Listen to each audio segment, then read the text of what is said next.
Do you have a dirty PlayStation 4 controller and want to know how to clean it properly? Well, coming up in this video, I'm going to show you step by step the best method to clean your PlayStation 4 controller on Your 6 Studios, coming up next.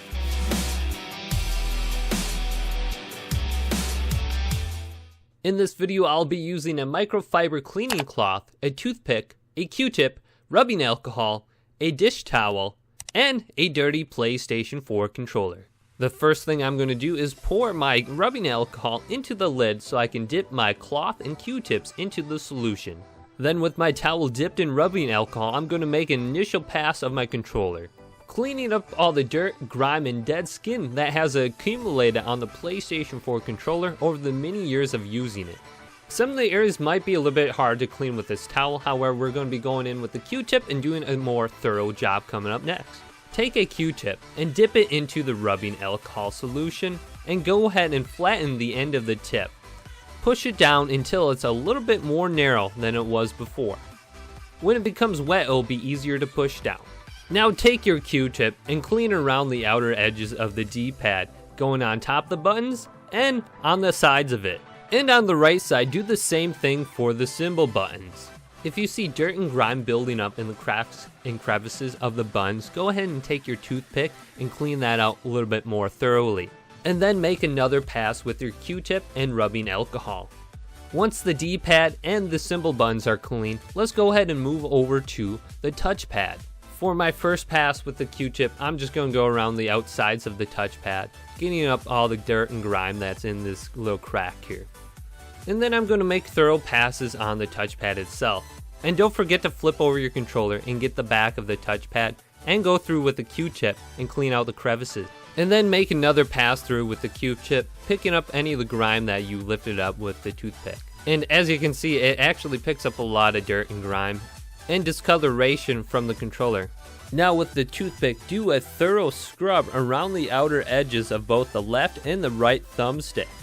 Then next with the Q-tip, clean off the top of the thumbstick, working your way down to the base. Rotate your thumbstick around in a circle and use the Q-tip or the toothpick to clean out the interior.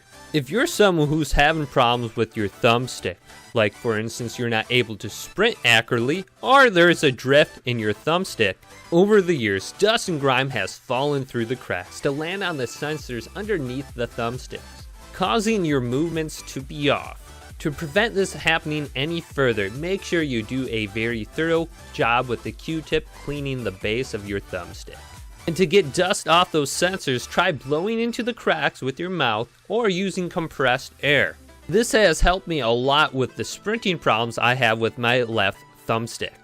Now let's move on to the share button. Using the toothpick, go around the outer edges and do the same thing with the options button. And then use the Q-tip and go around the outer edges of those. Clean around the outsides of the PlayStation button and then use the Q-tip to clean up the rest of the debris. Using the toothpick, go in and twist near the speaker holes on your PlayStation 4 controller. Now let's go ahead and clean the headphone jack by swishing down on the Q-tip. This will allow us to get inside just a little bit better. And don't worry if this gets wet. Just give it a little bit more time before you use your controller. No need to push it in too hard right here, just gently push it in and turn the Q-tip around. Now on the back side of the controller, let's clean out the micro USB slot with the Q-tip and rubbing alcohol. Now turn your attention onto the triggers. Using a toothpick, scrape off the top.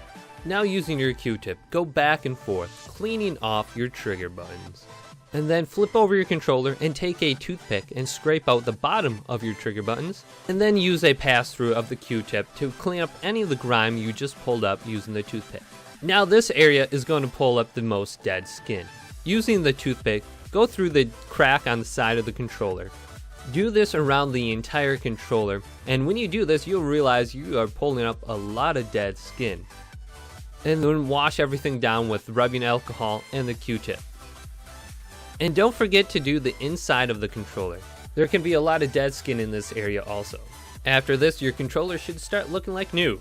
Now take that microfiber cleaning cloth you have laying around, and this is most commonly used to clean off screens or monitors, and it comes with pairs of glasses. So you may have one of these laying around and you just don't know it. This is great for cleaning products and not leaving streaks on the surface. So dip the end into rubbing alcohol and just go through the entire controller again, cleaning up all the messes that you just pulled up using the toothpick, and anything you didn't get with the Q-tip. If this video helped you out, go ahead and hit the like button and subscribe to my channel down below. And check out some of the other content coming up next on Your 6 Studios.